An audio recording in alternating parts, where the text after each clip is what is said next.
Muchas gracias a todos ustedes por acompañarnos. Presidente Rajoy y hoy particularmente autor del libro, presidente Núñez Feijóo, querido Manolo Pimentel, editor, excelente editor, como todo lo que publica en Almuzara, querida anfitriona María del Pino. Bueno, me honra, cómo no, participar como autor del prólogo en estas reflexiones sobre el arte de gobernar. Comprenderán ustedes, me entenderán fácilmente si les digo que es difícil estar mejor acompañado por el anterior presidente del Gobierno y por el próximo presidente del Gobierno. Por tanto, me siento verdaderamente satisfecho por esta amabilísima invitación para hacer ante ustedes pues, algunas reflexiones sobre el libro y sobre lo que significa en general esta literatura de reflexión política, que es mi especialidad. No puedo remediar que hable siempre en la condición de catedrático de Historia de las Ideas Políticas. Bueno, cada uno es hijo de sus obras, decía el Quijote, y yo actúo aquí efectivamente como académico, como catedrático, como jurista, que ha dedicado y que dedica lo mejor de su vida profesional al servicio de la España constitucional. Ese gran proyecto sugestivo de vida en común, que decía Ortega, ya citado, y lo volveré a citar después, que tuvo su origen en la transición democrática, hace ya nada menos que medio siglo.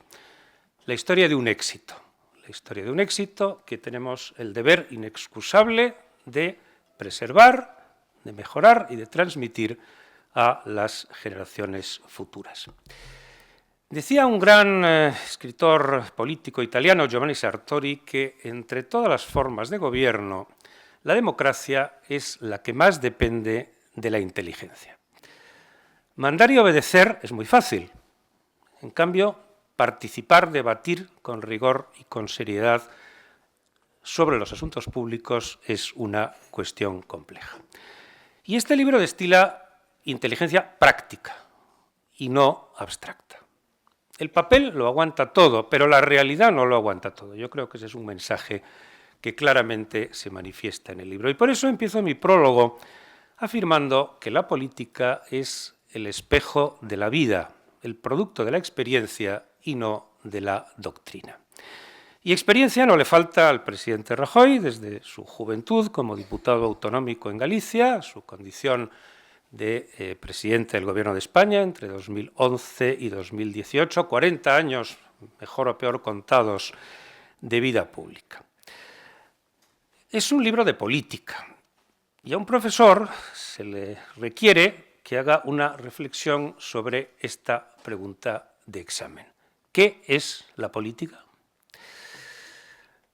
Recuerdan ustedes que un gran filósofo clásico le preguntaron sobre el tiempo y contestó: si no me lo preguntan, lo sé, pero si me lo preguntan, no lo sé. También hay quien dice, la política es lo que hacen los políticos. Bueno, no nos podemos conformar con estas respuestas ingeniosas y debemos apelar a los valores, y yo creo que muy especialmente en la realidad actual de España. La política debe ser una actividad noble y dignísima cuando se ejerce al servicio del interés general, del bien común.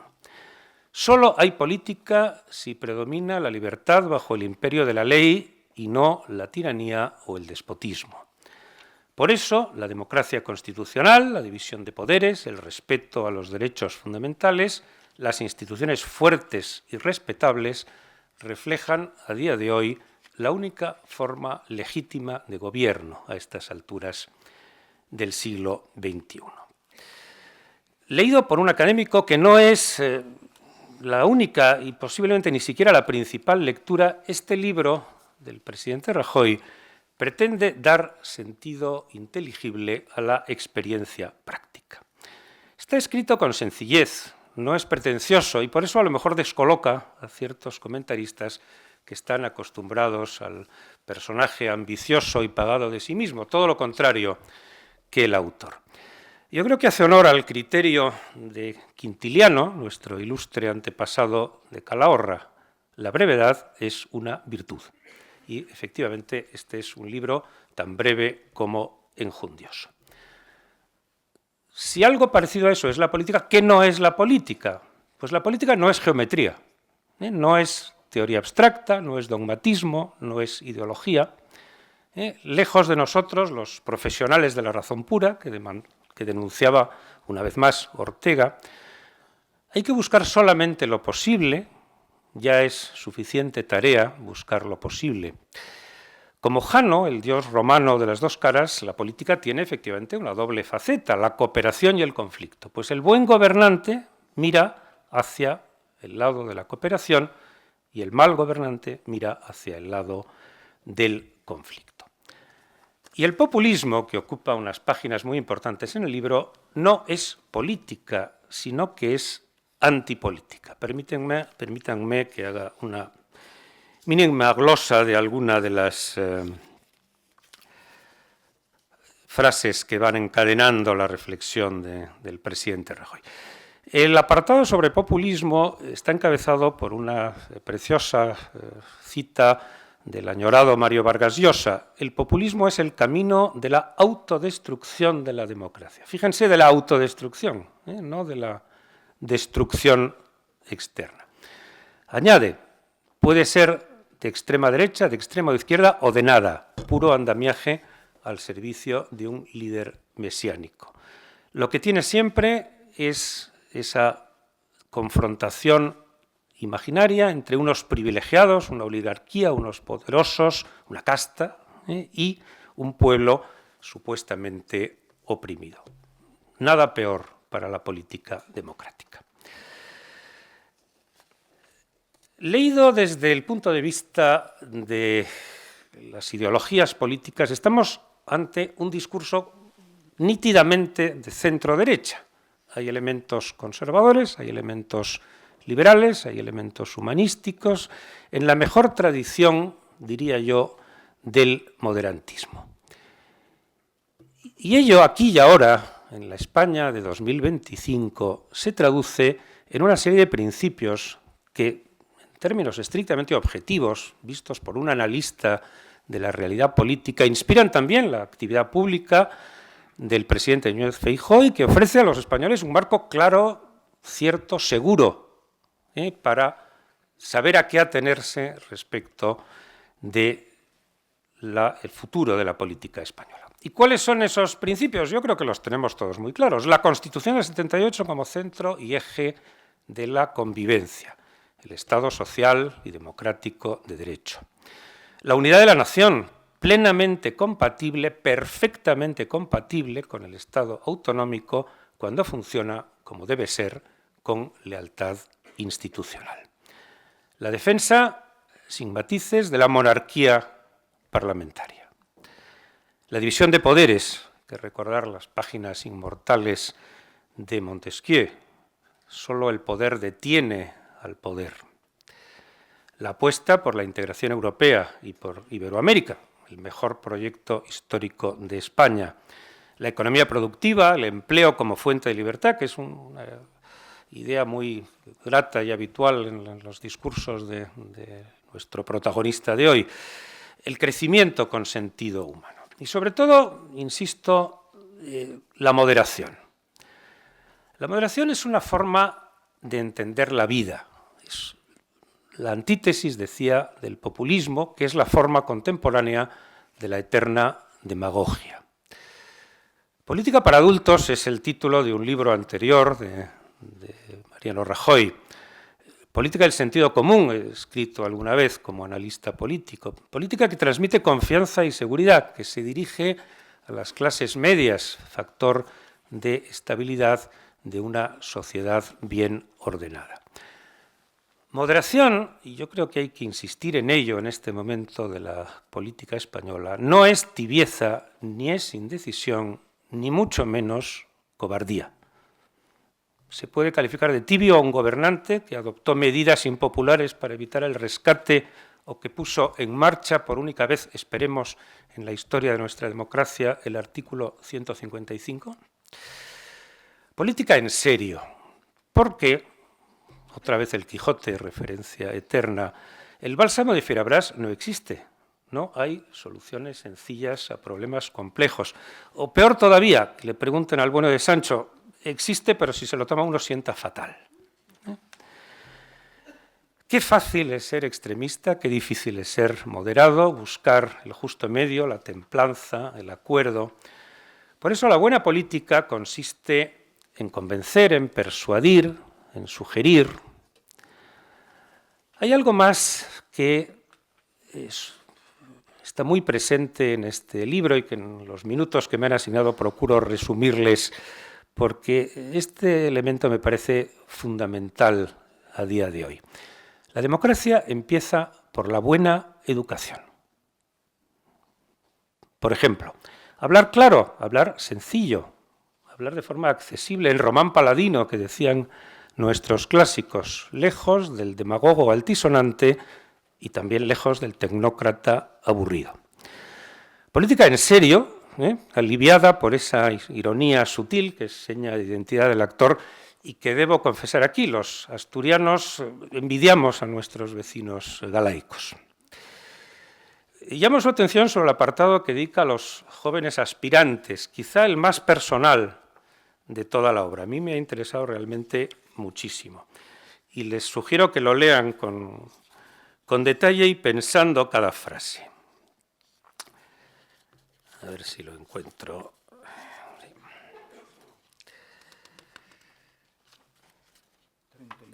Página 39. Bueno, se lo sabe como no podía ser de otra manera. Fíjense cómo empieza. Va muy en serio, pero la carga de profundidad es formidable. El escalafón es muy importante.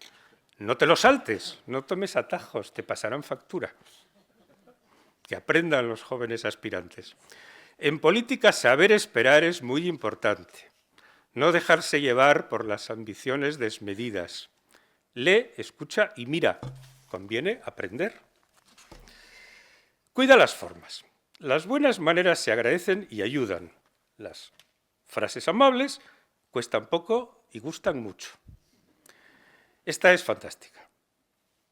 No insultes. Es el recurso de los mediocres. La siguiente también es muy buena y sobre todo es muy importante. No odies y no actúes nunca bajo el dictado del odio. El odio es un sentimiento muy negativo. Además, procura no enfadarte. Es una excelente forma de perder el tiempo. No te dejes llevar al barro y así sucesivamente. Dice el autor con alguna frecuencia que no es un libro en el que da consejos. Yo sí que he descubierto uno que algunos no practicamos. Camina, sienta bien y no molestas a nadie. Habría que tomar buena nota, efectivamente. Y voy terminando. Un libro muy recomendable, prólogo al margen, muy bien editado, un buen regalo navideño, espero que me lo agradezca el editor, la frase, para el ciudadano consciente a quien le preocupan los asuntos que de verdad nos importan.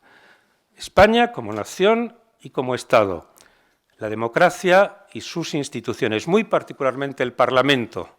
Alguna vez he escrito sobre Rajoy parlamentario, ¿no? Y muy brevemente recuerdo alguna de sus expresiones. No se trata de cosechar aplausos, sino de resolver problemas. Los españoles no son niños. Voy a cumplir con mi deber a una costa de las próximas elecciones, que por cierto ganó.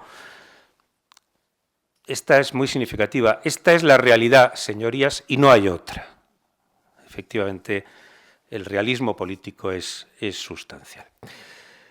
Decía, instituciones, ¿quién más nos preocupa a los españoles? La economía, el futuro de la familia, los grandes temas, las nuevas tecnologías, la inmigración, la corrupción, el Estado de Derecho, el prestigio de la política.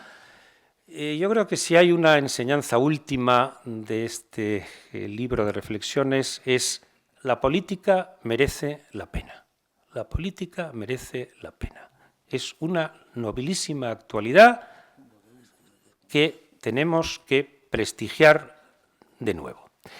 Y en fin, realismo y eficacia frente a la frivolidad posmoderna, frente a la tentación autoritaria, porque España tiene una cuenta pendiente con la moderación y yo creo que estamos en el buen camino, eso dicen los que entienden, para saldarla.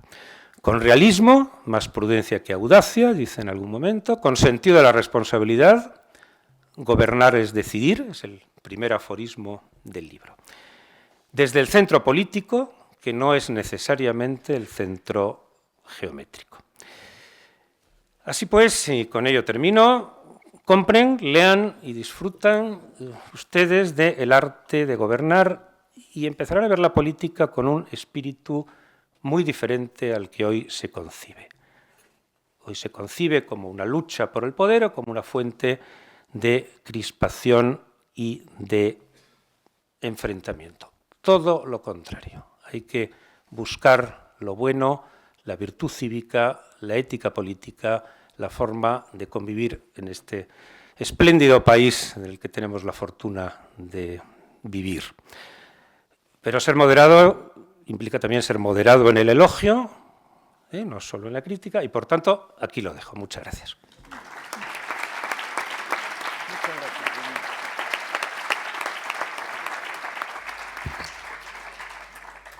Muchas gracias, muy buenas noches a todos. En primer lugar, muchísimas gracias a la presidenta de la Fundación, a María del Pino, muchas gracias a los patronos por acogernos. Muchísimas gracias al presidente Rajoy por invitarme a esta presentación. Muchas gracias al prologuista de lujo, catedrático y letrado en Cortes, Manino Pendás. Y muchas gracias al presidente de la editorial, Manuel Pimentel. Recuerdo, mientras hablaba, que nos conocimos allá por el año 96, siendo secretario general de Empleo, yo secretario general de Asistencia Sanitaria. Nos convocaban una vez al mes, presididos por varios ministros. Recuerdo que estaba allí el ministro, el joven Arenas, creo que anda por aquí también. Estaba otros ministros, el ministro Romay, fíjense ustedes qué cosa hacía el gobierno de Aznar, para ver la incapacidad temporal en cada una de las provincias de España. Teníamos que revisar qué porcentaje de trabajadores no acudían al trabajo como consecuencia de que estaban en baja laboral. Y ahí nos pasábamos una tarde, provincia por provincia, haciendo el listado del porcentaje de incapacidad temporal. Primero, porque si un país no le funciona la sanidad, tiene un problema con un servicio público esencial. Segundo, porque eso lo tiene que pagar el Instituto Nacional de la Seguridad Social. Tercero, porque tiene que librar el gasto la Tesorería General de la Seguridad Social. Y cuarto, porque eso se mete en el capítulo de gastos y en consecuencia ese dinero no se puede dedicar a inversión o a mejora de la productividad del país. Como comprenderán ustedes, esto no se hace en este gobierno en ningún caso. Para mí, que no saben lo que es la incapacidad temporal. Lo que sí sé es que en el año 18 faltaban 480.000 personas cada día en su puesto de trabajo y el año pasado faltan más de 1 millón de personas diariamente. Y eso cuesta al erario público en los entornos de 27.000 millones de euros. Comprenderán ustedes que en un país donde la deuda pública ha subido un 42%, más de 500.000 millones de euros, pues a lo mejor no le importa a nadie. Pero a mí me importa y por eso felicito al secretario general de Empleo, al señor Pimentel, ahora ya con otro traje, lleno no de conocimiento como tenía antes, sino de sabiduría, al dejar la política, por lo que veo, por lo menos durante algún tiempo. Bueno, señoras y señores, el protagonista de hoy es el presidente Rajoy. Como sabe que tengo poco trabajo, me ha dicho que tenía que hablar, yo lo hago con mucho gusto y la verdad es que he hecho los deberes bastante bien. He leído prácticamente la totalidad del libro y lo he subrayado. La primera conclusión es que alguna de las frases más recordadas del personaje no está en el libro. Pero en fin, quedarán en la memoria colectiva para siempre y probablemente estarán en otro próximo. En la primera página de este libro tiene alguna máxima que creo que se debería colocar en la mayoría de los despachos públicos y también en el frontispicio de una administración pública. Empiezo con la primera, que ya ha referido nuestro amigo el catedrático. Efectivamente, gobernar es decidir. Es obligación del gobernante unir a su país y gobernar para todos. Y el gobernante debe atenerse a la realidad. 3 frases en la España de hoy que suenan casi revolucionarias. Hay también alguna lección de vida disfrazada de lección política. Cito 4. Se aprende más de los errores que de los aciertos. Procura no enfadarte, es una excelente forma de perder el tiempo y, además, te llevará a cometer errores. 3. Que no te perturben las críticas injustas ni los insultos, es lo que pretenden sus autores. Y por último, no esperes a que nadie te dé las gracias. Y hay 3 ideas que conviene no perder nunca de vista. Las cito. El tiempo dedicado a la preparación de un debate nunca es tiempo perdido. Eso lo creo firmemente. 2. Conviene llevar preparadas las improvisaciones. Es decir, que yo no lo cumplo y lo reconozco. Y por último, lo único serio es ser serio. La verdad es que es imposible leer esta frase, lo único serio es ser serio, y no estar escuchando a Rajoy. Pero en fin, yo le he dicho porque es la única forma, me parece más auténtica mi discurso, de escuchar a Rajoy. Bueno, yo creo que hay aquí algunos periodistas, imagino que algunos están frotándose las manos, ya tiene la mitad de la crónica escrita y la titula Feijóo se rajoyiza. Pues me dicen mucho, con mucho ánimo de crítica, que me parezco a Rajoy. También me dicen otras ocasiones con el mismo ánimo que me parezco a Aznar. Pues imagínense qué problema tengo yo que me comparen con los 2 mejores presidentes del gobierno que ha tenido este siglo en España. Pues la verdad es que, bueno, no me importa. Tengo la suerte, efectivamente, de poder hablar, conversar, reflexionar, a menudo, con la frecuencia que considero oportuno, con los 2 presidentes, con Rajoy y con Aznar. Y tengo el buen gusto de no hacerlo con el presidente Zapatero.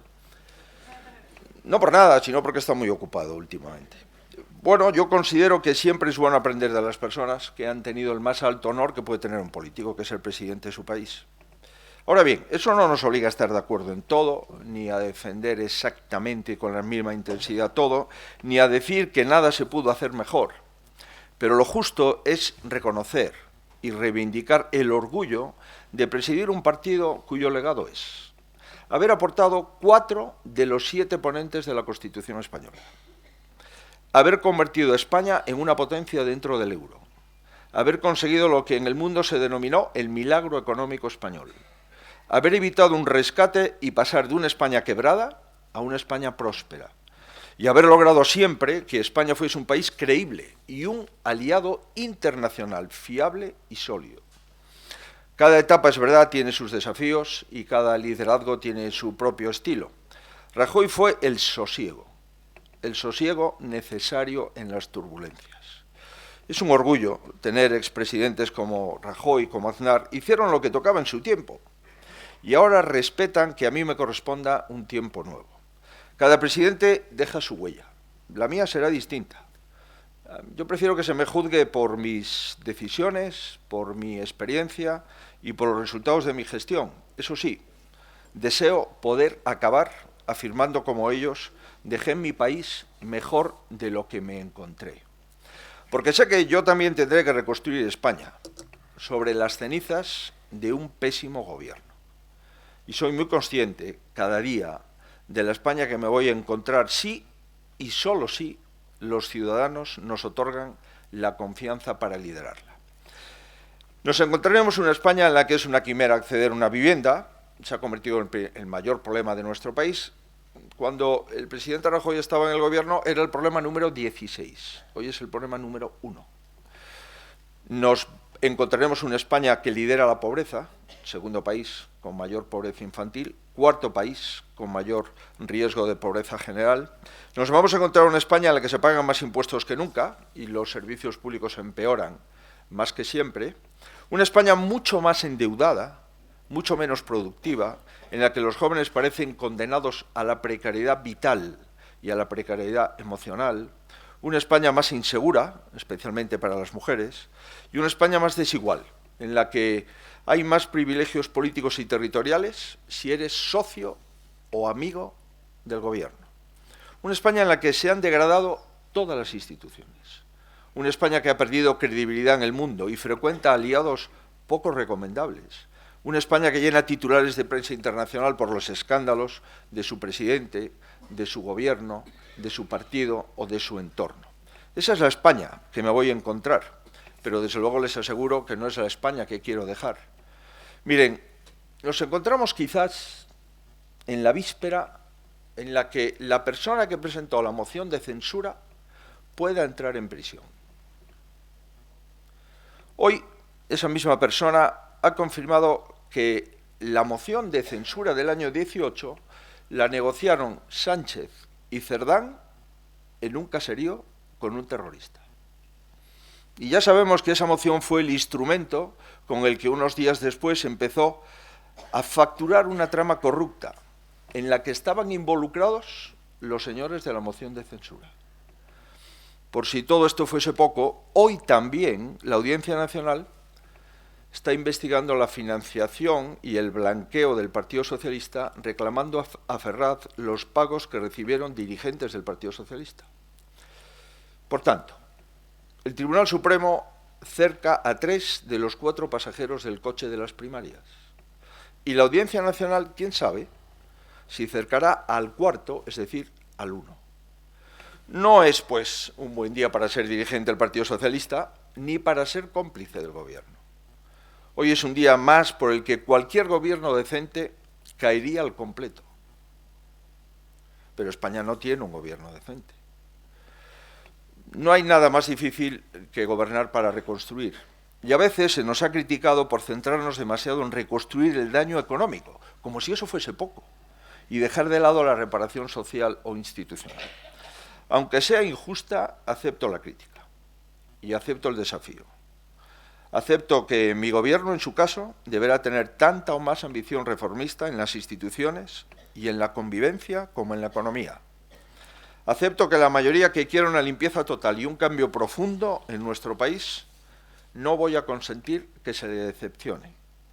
Por eso me comprometo a que no quede atropello sin revertir, que no quede ley dañina sin derogar, a que no se pueda subir los impuestos sin revisar, a que no quede institución colonizada que no recupere su prestigio y credibilidad, y a que no quede reforma urgente sin abordar, por difícil que parezca. Mi gobierno, en su caso, tendrá la misma audacia para dar la palabra que para cumplirla.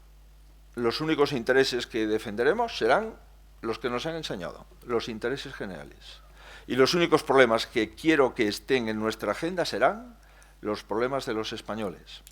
Esto, que hoy también parece revolucionario, es el reto más importante que tenemos por delante, como partido, como servidores públicos y como país. Termino. Y luego, tomándole prestada al autor una última frase que también está en el libro. Todo lo que distrae del objetivo principal es un estorbo. Mi objetivo es cambiar nuestro país, no solo cambiar el gobierno. Mi objetivo es nuestro objetivo. Y por tanto, unir a los españoles alrededor de un gobierno que les sirva, que los españoles vuelvan a confiar en la política y puedan sentirse orgullosos de su gobierno y poder decir que entre todos volvimos a dejar una España mejor. Sé que lo podemos conseguir y no se olviden ustedes, lo único que es serio es ser serio. Muchas gracias.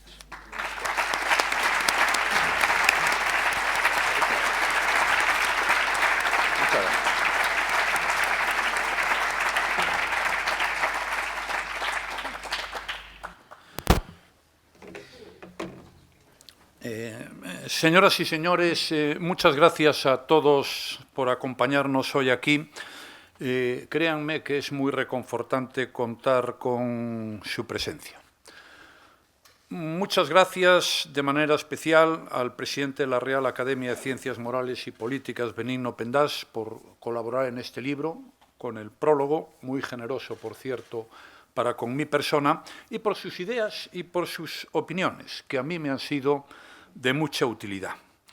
Muchas gracias, por supuesto, al editor, a Manuel Pimentel, buen amigo, fuimos colegas en su día en el gobierno hace ya algunos años, y editor inteligente. Me aconsejó muy bien y además editó el libro. Muchas gracias.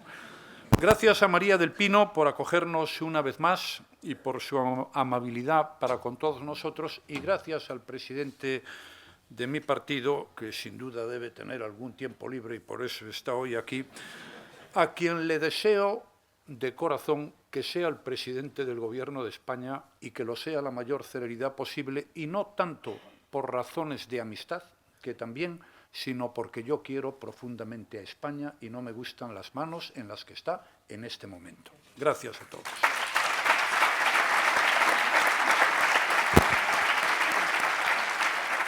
Señoras y señores, este libro que nos reúne hoy aquí no es un tratado de filosofía política, nunca fue eso mi pretensión, pero sí es un libro, como recordaban tanto Benigno como Alberto en su intervención, que trata de política. En este libro lo que hago es plasmar algunas convicciones mías sobre cuestiones que pienso son importantes, y además hago unas reflexiones que son el resultado de lo que viví y aprendí a lo largo de casi 40 años. Son casi 40 años los que dediqué a la vida política. Durante 14, además, formé parte del Consejo de Ministros como presidente, vicepresidente o ministro de varias carteras. Y además de asumir otras responsabilidades institucionales y de partido, fui miembro del Congreso de los Diputados durante 10 legislaturas. En suma, pude acumular a lo largo de tantos años algunas experiencias que pueden suscitar la curiosidad o provocar la atención de algunas personas. Eso es lo que me dijeron Pendas y Pimentel. Y yo les hice caso y por eso estamos todos aquí en el día de hoy. Señoras y señores, yo he pretendido en el arte de gobernar transmitir esas convicciones y esas reflexiones de una manera clara, concisa y accesible. Y utilizo para ello, como aquí se ha recordado, frases cortas. El libro es muy fácil de leer. 17 capítulos independientes los unos de los otros, además de un prólogo de Benigno Pendas, una introducción mía y un decálogo, el decálogo del buen gobernante. He intentado también entretener y, por supuesto, decir cosas que ha sido la prioridad básica. Si he conseguido o no los objetivos es algo que no me corresponde a mí afirmar. Eso les toca a quienes tengan la amabilidad de leerlo. Quiero señalar, por último, que todo lo que aquí se cuenta, todo es mío, y que parte puede encontrarse en las hemerotecas, porque sobre estas cuestiones me he tenido que pronunciar en muchas ocasiones. Y como es mío, pues es el reflejo de mi manera de ser, de pensar y de ver la vida. No me voy a definir ni le voy a contar esto, que seguro que ustedes lo conocen mucho mejor que yo, pues yo tengo bastante confusión en este tema, pero me ha gustado lo del moderantismo. Creo en ello. Realmente en este momento en España, en fin, no tenemos muchos amigos, pero haremos esfuerzos para que sean pronto la mayoría. Bien, señoras y señores, ¿de qué me ocupo yo aquí? Bueno, no era posible fijar posición sobre todo, y en consecuencia he tenido que optar. Entonces decidí hacer referencia a las grandes cuestiones de siempre: la democracia, la Constitución, la economía, la política exterior, en suma, las cuestiones que siempre han importado a los ciudadanos en cualquier país. También a otras que podíamos llamar nuevas oportunidades, nuevas preocupaciones, la digitalización, las redes sociales, la inmigración. Y por último, hago algunos apuntes sobre lo que yo llamo los aspectos humanos de la política, el arte de gobernar para jóvenes políticos y para no tan jóvenes y para ni siquiera para políticos, la política merece la pena, etc. Cada tema tiene su capítulo, donde digo lo que pienso. Como señalaba antes, son 17 capítulos. Permítanme ahora unos breves comentarios, intentando no reiterar lo que nos han contado en sus intervenciones Benigno Pendas y Alberto Núñez Feijóo. ¿Alguna idea? La democracia, sin duda alguna, el mejor sistema para ordenar la convivencia. ¿Por qué? porque se basa en valores superiores, el pluralismo, el voto, los derechos y libertades individuales, el Estado de Derecho, la separación de poderes, la independencia judicial y de las instituciones, los contrapoderes.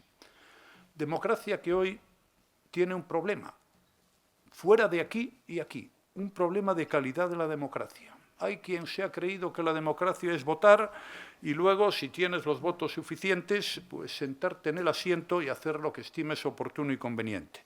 Y no, la democracia es votar, pero también son todos esos valores a que he hecho referencia, especialmente la separación de poderes. Si no se respeta la independencia judicial, si se cuestiona al Poder Judicial, la democracia retrocede, pierde calidad y no sabremos por dónde puede transitar en el futuro. Al Parlamento también le dedico un capítulo. Es que sin Parlamento no hay democracia posible. Y no es bueno que esté perdiendo parte de su vigor al someterse cada vez más a los designios del gobierno de turno, últimamente de una manera absolutamente obscena. Tampoco es bueno que el Gobierno no cumpla con su obligación, recogida en nuestro texto constitucional y de manual en cualquier democracia que se precie de serlo, de no presentar los presupuestos. En una democracia normal, yo por lo menos ya lo estudié hace muchos años en Derecho Político, cuando el presupuesto no se aprueba, el Gobierno dimite. Pero bueno, debe ser que vivimos en otras épocas que estas sí que hay que reformarlas. También sobre el Parlamento hago algunos comentarios menos importantes, en mi opinión, que estos a los que acabo de hacer referencia. Uno es la degradación de la palabra. Otro es la educación a la que se refería en su intervención Benigno Pendás. Y luego yo les diré una cosa, a lo mejor alguien me acusa de antiguo, pero creo que hay algún parlamento por ahí adelante donde hay muy serios problemas de guardarropía. Y como ustedes muy bien saben, las formas en la vida también cuentan. Hay otra cuestión a la que le presto atención, que es la de la página... Ah, no, creí que era la 39. La 39 hablaré luego. Esta es, esta es la Constitución. Bueno, casi me lo dices tú, porque ya... Estoy buscando 69. Exactamente. Bien. Empieza este capítulo con la siguiente afirmación en la que creo firmemente. Los españoles formamos parte de la misma nación desde hace siglos, durante los cuales hemos compartido la misma historia, las mismas fortunas, las mismas calamidades, mezclando nuestras sangres y cruzando nuestras familias. En España resolvimos ordenar nuestra convivencia en una Constitución que elaboramos entre todos a través del consenso y que por eso recibió el nombre de Constitución de la Concordia. La Constitución española fue la de la Concordia, aprobada por la inmensa mayoría de partidos políticos y de españoles.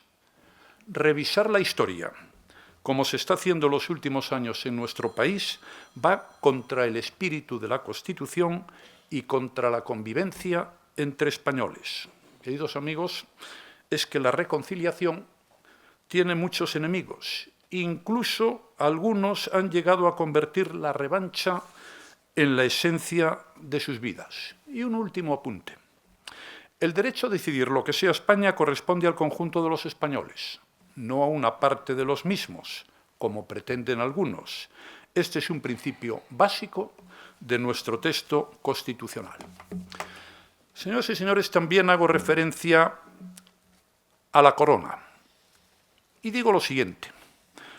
Creo que puedo coincidir con una mayoría de españoles cuando afirmo que los españoles ven en la monarquía el mejor símbolo de la unidad y permanencia del Estado y estiman que es la opción que mejor garantiza la imparcialidad, la estabilidad política, la continuidad de las instituciones y, en definitiva, la convivencia en paz indispensable para el progreso y la prosperidad. No me olvido, en el arte de gobernar, del rey Juan Carlos, que pilotó la transición a la democracia y nos dio los mejores años de bienestar en nuestro país en muchos años.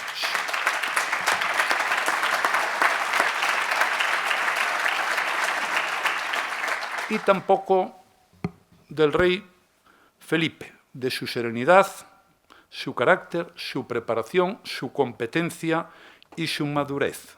Todo ello nos deja a todos muy tranquilos. Hay dos capítulos a los que le doy una máxima relevancia, son importantes. Al primero se refirió con bastante detalle Benigno Pendás en su intervención, es el populismo. El populismo es, efectivamente, uno de los mayores retos a los que se enfrentan hoy en día las democracias liberales. Y, efectivamente, no resulta fácil de definir, ¿no? Puede ser, los hay de todo tipo, de extrema derecha, de extrema izquierda, de extrema nada y de extrema estupidez, que es un concepto distinto.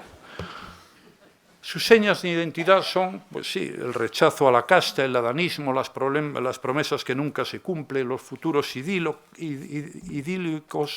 y el hiperliderazgo. Esto empezó con Perón, luego llegó Fidel Castro, Chávez, Maduro, López Obrador y otros muchos, ya en Europa y ya también en España en los últimos tiempos. Ahora, lo peor del populismo, lo peor es el desafío a la ley y al Estado de Derecho, que son pilares básicos de una democracia. Insisto en lo dicho al principio, no conviene confundir la democracia con votar. La democracia son muchas más cosas que votar. Señoras y señores, con su permiso he introducido una frase en la que digo, a un extremista no se le puede oponer otro extremista, porque el daño para la convivencia sería incalculable. A un extremista se le puede oponer el moderantismo, la sensatez, el sentido común y el ocuparse de los problemas reales de la gente y no estar todo el día hablando, total, para lo que dicen algunos, sino dedicándose a gobernar. Bien, hay una parte importante que hace referencia a la economía. ¿Por qué? Porque la economía pues, es la vida de la gente, pues, lo que permite a la gente, si las cosas van bien, llevar adelante un proyecto vital. Yo presidí un gobierno, algunos de sus miembros están aquí y le agradezco que lo hagan, porque para mí es muy reconfortante. Casi de las mejores cosas de la política, cuando te vas dices, ¿usted qué ha conseguido? Yo amigos, unos cuantos, eso ya para empezar a hablar. Algunas ideas para el futuro, producto de las experiencias que tuvimos algunos en el gobierno. Superar una crisis económica es arduo e impopular. Obliga a tomar decisiones que no contentan a nadie, ni a los que te han votado, ni a los que no te han votado, ni a ti que las tienes que tomar. Pero es obligación del gobernante hacerlo. Y si no lo haces, harás daño a tu país. Y además, aunque no te lo creas, perderás las elecciones. Y si lo haces, le harás un bien a tu país y puedes volver a ganar las elecciones. Señores y señores, algunas otras convicciones en materia económica. La mejor política económica, la que crea empleo de calidad. El objetivo de la política económica, esto conviene que algunos de los que circulan por ahí lo sepan, no es hacer pobres a los ricos, no, es hacer ricos a los pobres. Eso no es fácil, pero eso tiene que ser el objetivo de la política económica. El Estado no debe suplantar a los emprendedores, no es un buen empresario. El Estado no es un buen empresario. Su labor es facilitar la tarea de la gente. No se puede gastar lo que no se tiene ni vivir siempre de prestado. Cuidado con el déficit y con la deuda. El exceso de regulación es malo para la economía y para la libertad individual. Los aranceles son malos para casi todos, incluido esa persona en la que ustedes están pensando en este momento. Los impuestos deben ser justos y equilibrados. La inflación es el único impuesto que no necesita el voto del Parlamento. Y por último, en economía a veces hay que tomar decisiones duras, pero por duras que sean, no lo serán tanto como no tomar ninguna. Señoras y señores, son muchos los temas, a pesar de ser un libro pequeño, que aquí se recogen. Antes de entrar en la última parte, los aspectos humanos de la política, quisiera hacer alguna referencia muy breve a tres cuestiones que yo he calificado al principio de la intervención como nuevas oportunidades, nuevos problemas, etc. El primero son las redes sociales. Bueno, tienen unas ventajas que son indiscutibles. Y además, en un primer momento, todos las vimos como un agente de democratización y de participación social. Pero hoy ya empieza a ser un grave problema para el debate político y para la política. Cualquier gobierno extranjero puede desestabilizar un país. Yo recuerdo cuando se produjo la manifestación, la votación, con todas las comillas del mundo, el 1 de octubre del 17, en Cataluña, la cantidad de cuentas que desde Rusia y desde Venezuela intoxicaron a la opinión pública española. Las redes, además, tienen una gran capacidad para difundir mensajes extremistas y radicales, para injuriar y para calumniar. Hay mucho valiente que, amparado en el anonimato, dice cosas que sería absolutamente incapaz de decirlas a la cara. En las redes a veces da la impresión de que la opinión de un energúmeno vale más que la opinión de un premio Nobel. Conclusión, las democracias tienen que regular esta cuestión. Yo que antes le he dicho que no es bueno el exceso de regulación, igual que han hecho con lo analógico. Y no olvidemos que las redes aprovechan al populismo. Lo mismo que ocurre con la inmigración. Hoy la inmigración se ha convertido en munición electoral para los populistas de todo tipo. Y esta es una cuestión muy difícil de resolver. Y no se resuelve, desde luego, con declaraciones incendiarias. Hay que trabajar para una inmigración ordenada y legal, y en nuestra época lo hicimos, y no pasó lo que está sucediendo en estos momentos. Y luego, señoras y señores, no olvidemos que cada vez más empleos son desempeñados por personas que vienen aquí a ganarse la vida dignamente. Hay otros que vienen a otras historias, pero a esos es a los que hay que aplicarle la ley como a cualquiera. Un último comentario sobre estas cuestiones nuevas. La tecnología digital. Bueno, es una auténtica revolución tecnológica y que nos obliga a adaptarnos a todos a la nueva realidad, porque de ello depende, entre otras cosas, la competitividad de la economía española. Solo un dato.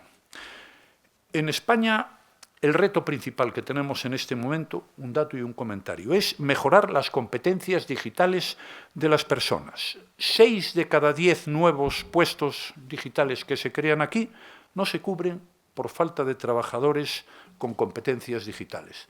A esto y no a las historias del salario mínimo y otras que perjudican claramente a la sociedad española y a nuestra economía y, por tanto, a nuestro bienestar, debieran dedicarse algunos, porque aquí sí que hay empleos de calidad, de futuro, y ayudan a mejorar la productividad y la competitividad de la economía. Y ya voy entrando en el final de mi intervención, que son los aspectos humanos de la política. Bueno, ¿qué son estos aspectos humanos? Bueno, aquí están un poco mis experiencias vitales de tantos años y las enseñanzas que aprendí y que dejo escrito por si a alguien le interesan. Voy a leer algunas pocas, ya no voy a repetir las que hemos escuchado aquí, pero hay algunas que me gustaría contarles a ustedes. Bueno, esto, obligación del gobernante, gobernar para todos. Y mal gobernante es quien quiere la división y pésimos resultados produce esa actitud. Y como todos ustedes saben, no me refiero a nadie, porque esto se podía haber dicho en el siglo I antes de Cristo y se puede decir dentro de 4 siglos. Por tanto, espero que nadie me critique por hacer esta afirmación. El gobernante debe rodearse bien. El gobernante, y cualquiera que tenga una empresa, pero bueno, cualquiera. Seleccionar colaboradores por su competencia profesional y no por su edad, sexo o cuota alguna, territorial o de otro tipo, incluido el reparto de cuotas políticas. Conviene respetar y escuchar a los funcionarios cualificados, porque la política necesita gente que no necesite de la política. es bueno escuchar a los organismos que ejercen funciones consultivas, porque su utilidad es indiscutible y porque están para eso. Este asunto sí que me parece especialmente importante. Un gobernante debe ser consciente, sea cual sea el número de sus apoyos, de que los grandes asuntos que afectan a la nación, las reglas de juego, las normas que rigen la convivencia, debe acordarlos con la principal fuerza política de la oposición, como se ha hecho en España desde 1978 hasta hoy. Gobernar también es acordar.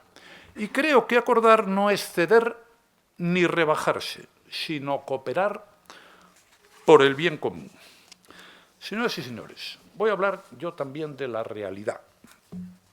El gobernante debe atenerse a la realidad. La realidad nos pone límites, nos fija prioridades, nos obliga a actuar con responsabilidad, nos fuerza a hacer aquello que nos incomoda.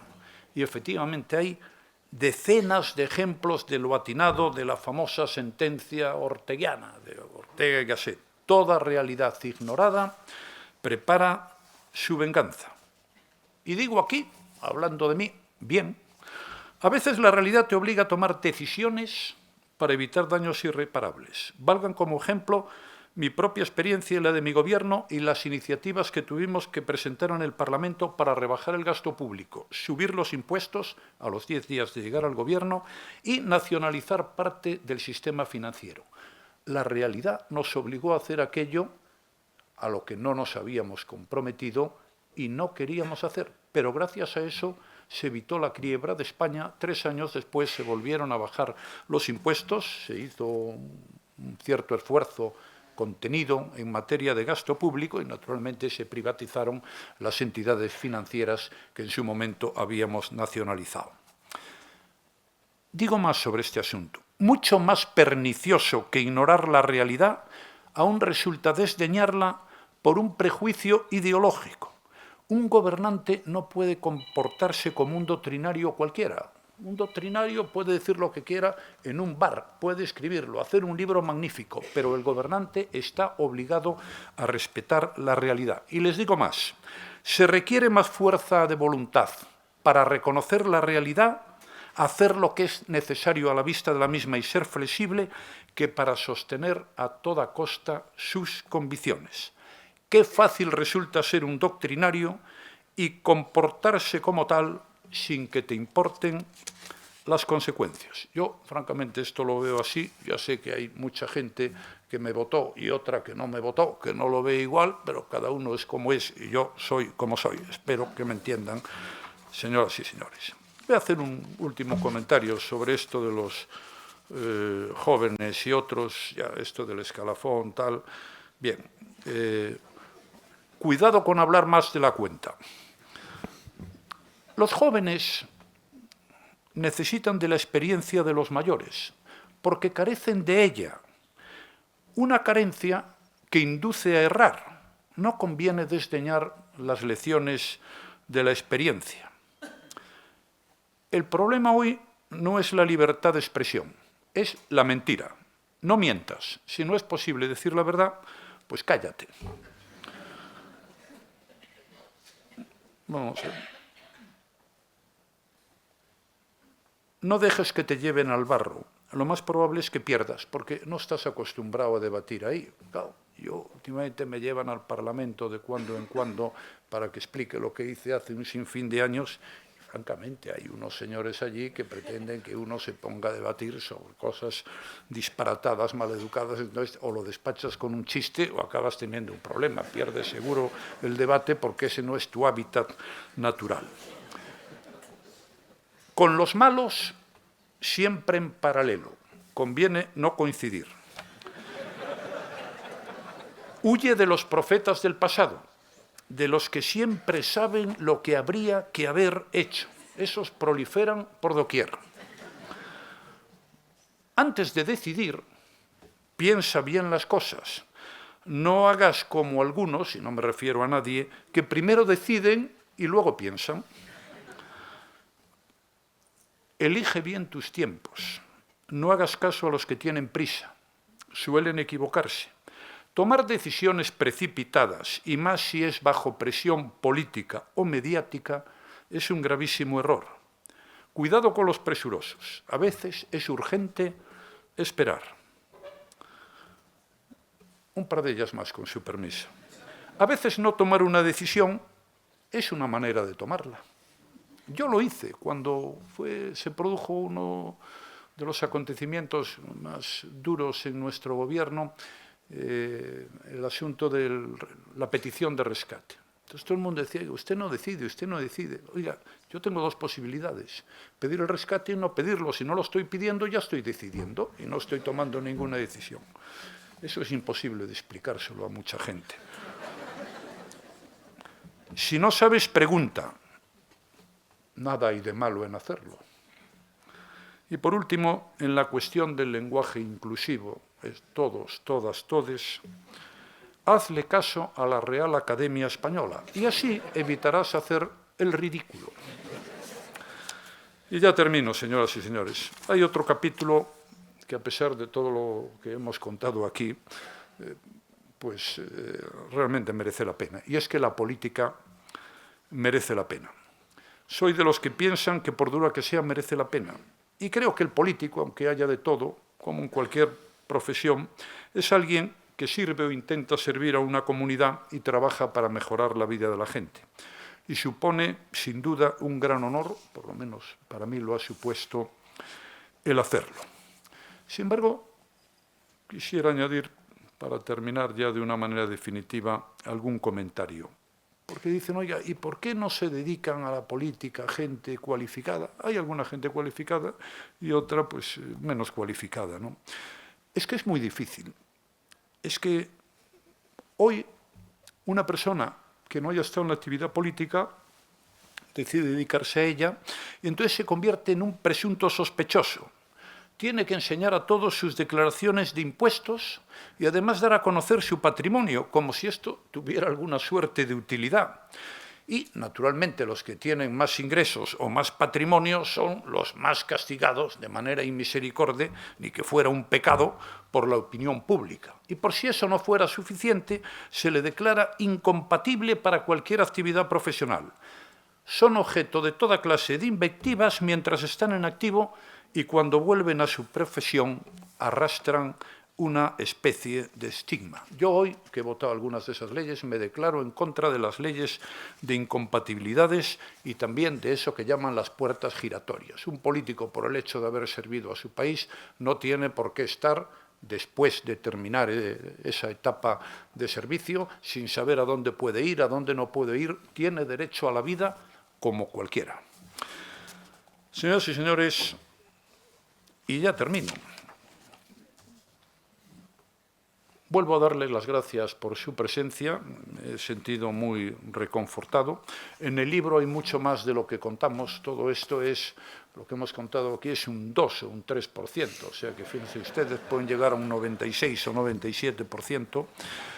Insisto, es muy fácil de leer y termino diciendo lo que acabo de señalar hace un momentito. La política merece la pena. Muchísimas gracias.